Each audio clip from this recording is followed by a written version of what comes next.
important and underrated component of live chat is in sales. In these live chat situations, you can overcome the negativity, and just like positivity actually increases conversion rate. Like, you want to be having an outgoing and positive conversation with somebody. Think about this: how much are you paying per click? You're paying like $1 or $2 per click, but you're not willing to spend 50 cents to $1 to like nurture that click to conversion.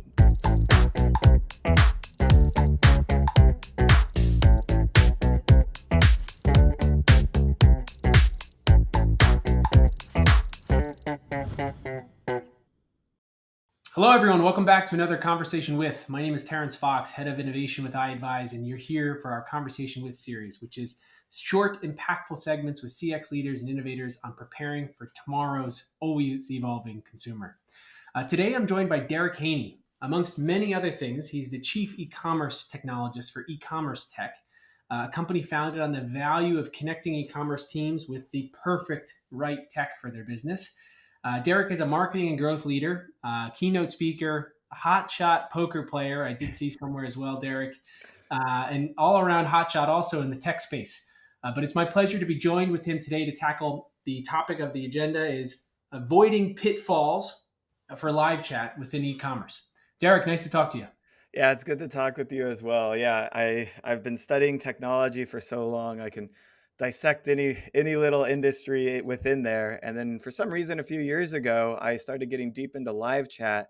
Ended up Hmm. doing a big research project with the team, and I think that's it's findings that I just try to talk to merchants about all the time, because they still don't know like that there's like a massive opportunity. It's like less talked about than SMS, if you know what I mean.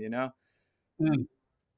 Yeah, absolutely. So, Derric, before we actually get into the meat of the agenda, uh, I guess to put it frankly, how the hell have you been? How's life? How's life been with you? How have you been staying busy the past 18 months? Oh man, life is good. December was a bad month for me. I had COVID, and Mm. then from COVID, at least we think from COVID, I got appendicitis. So we scratched December as a month altogether. But other than that, Yeah. doing really well, and staying healthy.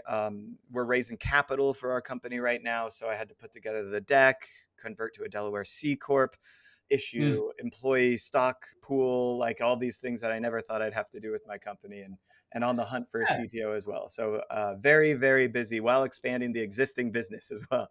So Yeah, that's great though. That's while new work for you, of course, it's part of the fun challenge, being in yeah, that role.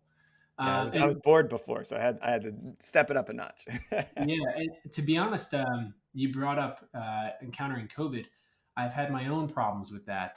Not COVID, but I somehow got pleurisy last year, which sounds like some disease or problem from the pirate days. And I had a respiratory infection myself that knocked me out for a full month. So I can definitely relate to that. Yeah, Um, that's painful. yeah, Derric, as a consumer, obviously we saw so much happen in the past year and a half with the digital acceleration. E-commerce grew as much as it had in the previous 10 years in a very short span of time. But as a consumer, what have you experienced that's been particularly memorable or for a good or bad reason? Well, I would say it went both ways for me, in that at the start of COVID, I decided to remove all social media from my phone. I have Hmm. since reinstalled LinkedIn, because it's just there's business stuff and messages that I just needed to respond to.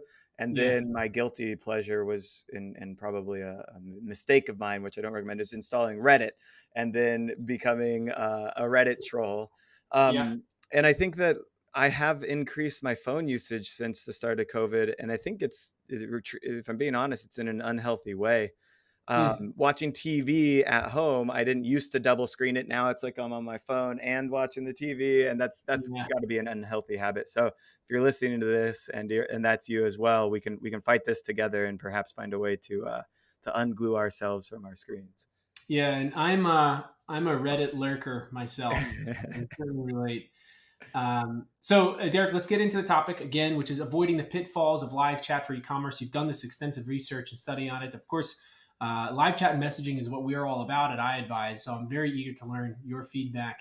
But talk a little bit before we get into it, the role you think live chat has in the world of e-commerce today.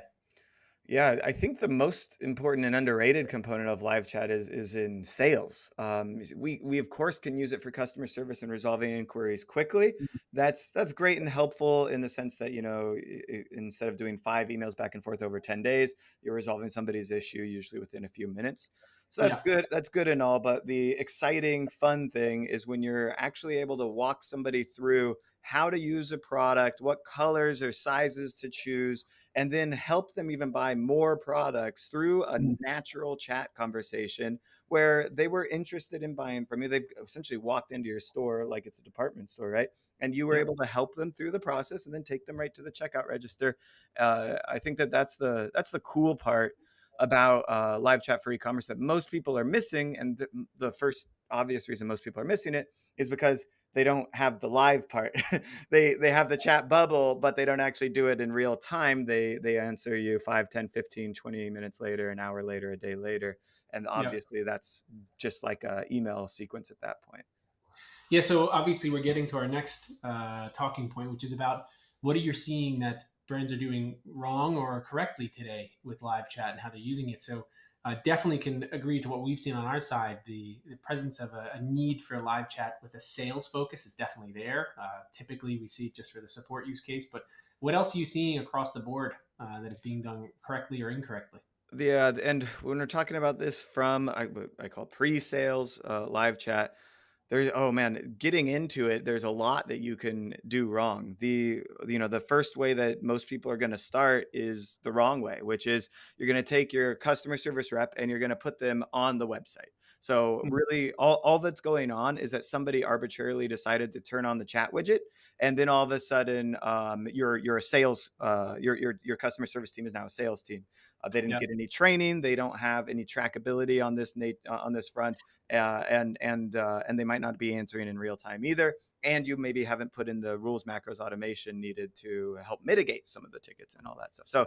So going to what right looks like. Right to me is 24/7 bot to human with less than 90-second response time live chat. So it starts Mm. with open inquiry. So you don't need your name and email address to talk to a live chat agent. Those questions can kind of come at a later time for follow-ups or to ask them to add to an email list or anything like that. But you're able to have the inquiry. They ask a question. There might be an automated, did this help answer your question? Click here or get this long form of text to help, or click through to the style guide or size guide, whatever it is that helps. And then it's like, did this answer your question? If no, then, real human comes in and with really quickly and says, hey, how can I help you? Right. Yeah. And even in some cases, yes, maybe that answered the question. Chat box is still open. Real human can chime in after like 3 minutes and say, "Oh, I'm so glad that you found the style guide useful. I see that you're looking at this product. Have you made a decision? Is there anything else I can help you with?" Right. So there's ways to engage just the same way Mm. you would if somebody was staring at product on your wall in the store and that you were like, "Man, they haven't made a decision in 3 minutes. I want to like push them to the sale." Right. So that's the most important part from the fundamental standpoint, and then the second most important part is training or retraining sales agents. So if they're coming from customer service, typically you're rewarding customer service agents for how many tickets they can close in an hour. You want to Right. reward sales agents for how much revenue they can generate in an hour, right? So having a trackability component, you can track through to actual revenue. This is doable, but sometimes it requires custom coding technology. Other times you have to just have the right tool in place. So there are tools that do that. And then the agent needs to be answering questions, pushing the prospect to sale, showing them other products, and really, I wouldn't say it's like building a relationship, but it is not about closing the ticket. It's not about answering the question and then moving on to the next question. So Yeah. there has to be a fundamental reshift in how that agent is thinking. And we've even seen in some industries they pull in beauty professionals and beauty advisors in the beauty industry. So you actually have like somebody that's really experienced with like makeup. Like you might have a makeup artist actually answering questions about the makeup on the site. That makes a Mm. lot of sense because they're going to be very knowledgeable. Now they're a little bit more expensive, but they're probably a little bit better at selling and upselling on the products. And then on the flip side, the last thing you want to do is just kind of end with a dead end which is just reminds me of a use case where, you know, a customer comes to a website and says, "Hey, do you have these?" And it was for eyelashes. "Do you have these eyelashes in stock?" And the person goes, "No, we don't. Is there any other questions you have?" It's like, what? Like, when are you going to get them in stock? Like, what do you mean you Yeah. don't? And so they just like point them towards a dead end. Whereas a good agent would have said, "We don't have those in stock. Here's one that looks just like it, though. I think you're going to love it." Yeah. Like, and and they might also say, "It doesn't look like those are going to get back in stock till such and such date and time. I could put you on a waiting list. What's your email address?" Like all sorts of things that you could do to continue the conversation, make sure that you sell that person, as Mm. opposed to, "No, we don't have those in stock. Ticket closed. Thanks. Next." Yeah, I love really grinding into the pre-sale space because, as you're kind of talking to, so many websites were set up for support, like you mentioned, and with this massive digital push we saw during the pandemic, I think a lot of brands were realizing that their website was essentially acting as a brochure with a support-related human available. Right? That's not that helpful. Your use of the beauty experts, the makeup artists, I think is right on point, right? Because oftentimes the problem with the support agents we're seeing on our side is that it's hard to hire people that are passionate about a certain product line, or Yeah. get them actually sitting in a seat in a contact center. That's not always the easiest thing to do. So oftentimes a lot of clients, they struggle initially with, how do we find the right people to handle this and have the passion we're looking for our product line. So I really like you diving into the pre-sale space because I think that's a tremendous opportunity out there, right? If you can give that white glove service to your new website visitor and give them that expertise, and not ask dead end or give dead end answers while they're browsing your site, much like they would the store, I think that's a big key. Well, also Absolutely. think about this. How much, are you paying per click? You're paying like $1 or $2 per click, but you're not willing to spend 50 cents to a dollar to like nurture that click to conversion. Right. So, because there is a clear cost to doing this, and that cost usually can be overcome through the increase in conversion rate and the increase in average order value. But Mm, sometimes you have like slim margins in a business and it becomes cost prohibitive. But most sure. of the time it can actually overcome itself. But like, it's just like everyone wants to spend their money on Facebook ads and then like treat the traffic on their website like trash. It's like, what? No, Exactly. do the opposite. Yeah, they just got to your site. This is your chance to really charm them and win them over, right? Um, Derric, let's talk a little bit more about the conversations that and what needs to happen, the meat within a conversation that drives to a conversion compared to those that don't.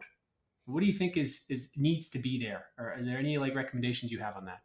Yeah, well, the first thing I think, I still see people making this mistake. I forget the book that I read this in, but like it's like there's a lot of really basic ways to use negative words in conversations that just don't need to be there. Mm, So, sorry is very common. "I'm sorry you waited 8 seconds for my response." Like, seriously, don't apologize for that. Like, "I'm sorry we're out of stock." You shouldn't apologize for being out of stock either.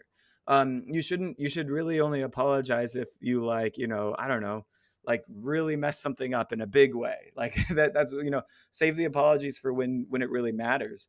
And then other words like hesitate or just don't like anytime you're using any sort of negative connotation, think about how you can reframe the same sentence. So there's like just a lot of cliche phrases. They're kind of all escaping me, but like just idioms that people use in basic conversation in these live chat situations. Uh, you can overcome the negativity, and just like positivity actually increases conversion rate. Like, you want to be having an outgoing and positive conversation with somebody. There's no like really dull grim salesperson, except for Al Bundy maybe from Married with Children. Like, yeah.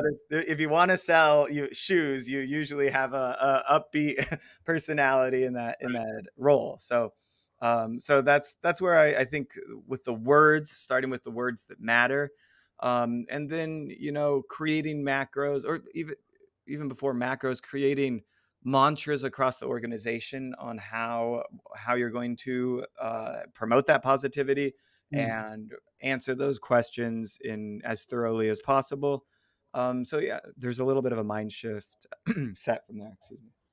Yeah, of course. So, Derric, one thing that I get oftentimes with someone who's about to work with us, a leading issue, naturally, you can expect across the e-commerce world when we were just being inundated with requests and visitors and traffic like we've never seen before.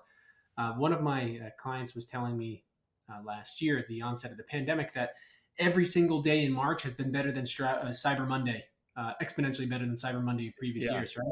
So it's unreal types of traffic. And when you're actually evaluating a live chat platform, the natural question it becomes like, how do I actually scale this out? Right. And scale it out not only to be cost efficient, but also to ensure that my visitors aren't dealing with 20, 30-minute wait times to initiate a chat. How do you generally kind of formulate that recommendation? So the truth is, in March for that client, what they really should have done, and I don't even think that there's a live chat tool that offers this, but you can use something like Google Optimize or something. They Mm, have to refrain from putting live chat on every page of the website. They should actually peel back some of the pages so that mm, they keep the response time prompt. I would rather respond to 50 people instantly than 400 people after 30 minutes because honestly, that's, if they really want to talk to you, they will be able to email. They can find another way in a non-live situation. And the power of that live chat, and by the way, our research had shown that live chat, real-time live chat, increases conversion rate by about 13%. And there are also impacts on average order value and lifetime value that mm, increase it kind of even more than that. But kind of going back to this idea of perhaps staying with real time when you're getting really flooded. Of course, you will have to hire, or you can hire a company like yours and somebody that can scale off additional tickets as you grow. But if you were going to go from a reduction of live chat standpoint, here's the bottom of the funnel, work our way up, and the bottom of the funnel, the checkout page, right? So being on the checkout page, especially for people that have been stuck on checkout for, let's just say, over a minute, maybe it's over 2 minutes, you can look at your own analytics. Then going up to the maybe first part of the checkout page, depending on what kind of system you have, Shopify, you'd need Plus in order to do this. Then to the cart page, then to the product detail pages. Then you might also use a time on site trigger, like if they've been time on site for over 5 minutes, maybe. And then you mm, might go to collection pages. Then you might go to your top landing pages or home pages, right? So you can naturally think about you're looking at the value per page essentially. So there is a in Google Analytics you can actually see the revenue generated by page. You can do a little bit of a breakdown there, and you'll be able to see kind of put the live chat on the high value pages. It kind of makes sense, right? mm. And then and it'll go from there. So, Derric, let's talk about actually measuring this, right? Because naturally, yeah, you want to see impact to conversion and AOV. I imagine while you're firing on the bottom of the funnel on these checkout pages, you also want to make sure that you're spending that human live chat money wisely and not just getting in front of people that are going to buy anyway, right? So, what sort of metrics do you make sure that you're really focusing on for any sort of successful conversational strategy? The absolute first thing you have to focus on is just straight revenue, Mm, revenue generated, and you should be able to have a revenue breakdown by agent. So revenue by agent is, I think, really important. And in order to enact this strategy, like I always say, if you can't track, you can't improve it. That's I guess somebody else invented that line, but mm, I say it a lot because people forget that like they're like like whether it's email marketing or SMS, they're like always complaining about its performance, and I'm like, well, how much is it making? They're like, oh, I don't know. It's like, well, are you tracking it? It's like, well, I guess somewhere we're kind of tracking it.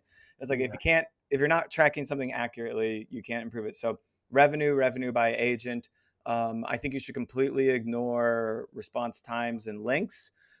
Maybe then just going with like a CSAT for some post conversation surveys and stuff like that. Mm, You can also, because you're collecting lead contact information here, you want to make sure that that's all piped into your CRM. So you could also see how you're converting to lead, and then see, because oftentimes if you convert to lead, there's going to be a different process converting to sale. It's not going to happen today, or even in a couple of days. It might take 30 days. It's going to be different depending on industry. Most e-commerce products sell pretty quickly, right? It's like, this is something I'm going to buy today. Some of them right. are longer sales cycles, like maybe I'm looking at furniture, mattresses, or complex consumer electronics or something like that. And Mm. I do take a little bit of time with my decision. Cars is like a long buying process and stuff like that. Yeah. So now, Derric, to close, because I'll leave you alone in just a few minutes, I promise. Not. Talk to me about the future of live chat. We saw so many exciting things on our end, right? Because the role of brick and mortar has evolved a little bit. People are starting to lean digital first, and we've seen store associates, sales associates from the store actually getting connected digitally. What are your thoughts on obviously live chat's place moving forward, the connected sales associates, and what else might be kind of on the near horizon? Yeah, I like calling it connected sales associates. I think that's one of the next steps, especially for smaller stores that are maybe they have 3, 5 store chains, Mm, and or even like trinket stores where there's, sometimes there's really slow foot traffic. That person that's working the retail might have a live chat screen up because they probably got an iPad for their checkout or whatever anyways. So yep. they could be answering those inquiries from the store. They could even pull that video feed up and walk the person through the store. What do you think of this? Here's what it looks like on me. Do you think it'll look like this on you? Like, and Right. and really give them an in-store experience. And then in some cases, if it's local, you can even say, okay, I'm going to set these things right here, and you can come check. I'll see you in like 3 hours. You can come check out. I'll hold it for you. So there's Yep. in-store pickup and tying retail and online really together in a unique way. I'm seeing this in grocery as well, as people buy from local grocers and stuff like that. I think there's a lot of power there. But at the end, going to the nth degree of where we're heading with this, robots will be better than humans in the future. There's no end result in which the AI can't answer every single question that a Mm, human would be able to, at least over time. So maybe so the human agents will become 1 to 5% of your workload, managing the robots and making sure that it has the information needed to answer the questions. But ultimately, the AI will be able to have very strong, healthy conversations. People will know they're talking to a robot. There's no sense in hiding it, but the robot will be just as helpful and guide them through that journey, and it'll be trained to sell them and upsell them, and it won't forget or miss or be wrong, and it won't even misspell or anything like that. It'll be a lot faster from that standpoint, and it'll be a lot more cost effective on the brand standpoint. So I think cool. that's where we have to be heading is Hi. AI with human controllers essentially. Cool. Well, Derric, thank you so much for the time. Any closing words of wisdom for any brands and retailers looking for, I don't know, I guess Derric Haynie's 3 words or final sentence of things to keep an eye on? When it comes to live chat, this is an optimization for increasing the conversion rate and growth rate of your business. It's compounding, which means if you get 13% more revenue this month, you'll get 13% of that 13% next month on top. So it's a Mm, growth compounding functionality, which is what kind of conversion rate boosters are. But it can't be for slim margin stores, for really low average order value stores, and for small starting stores. You have a choice as to whether you're going, like, as a solo founder, small team, as to whether you're going to invest in this early or not. You can wait, but once you reach about 1 million in revenue, and even before that is totally doable.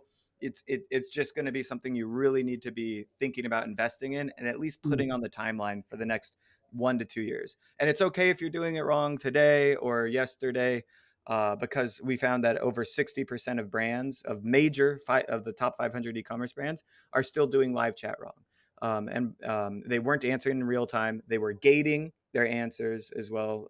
That's another important one. Don't gate up front. You want to answer as many inquiries as possible because that's how you help people. yeah. Email gating is selfish for you. Right. And then and they weren't selling people, they were just closing tickets. So don't do those things, and you should find success. Cool. I just said that this morning, Derric. So Uh, nice to see some good synergy. Well, thank you so much for joining us. And obviously, today's title again was Avoiding the Pitfalls of Live Chat for E-commerce. This was Derric Haynie, the Chief E-commerce Technologist for Ecommerce Tech, a company again founded on connecting tech to the right companies and ensuring that there's a perfect fit. Derric, it was a pleasure. Thank you so much for joining. yeah, thanks for having me.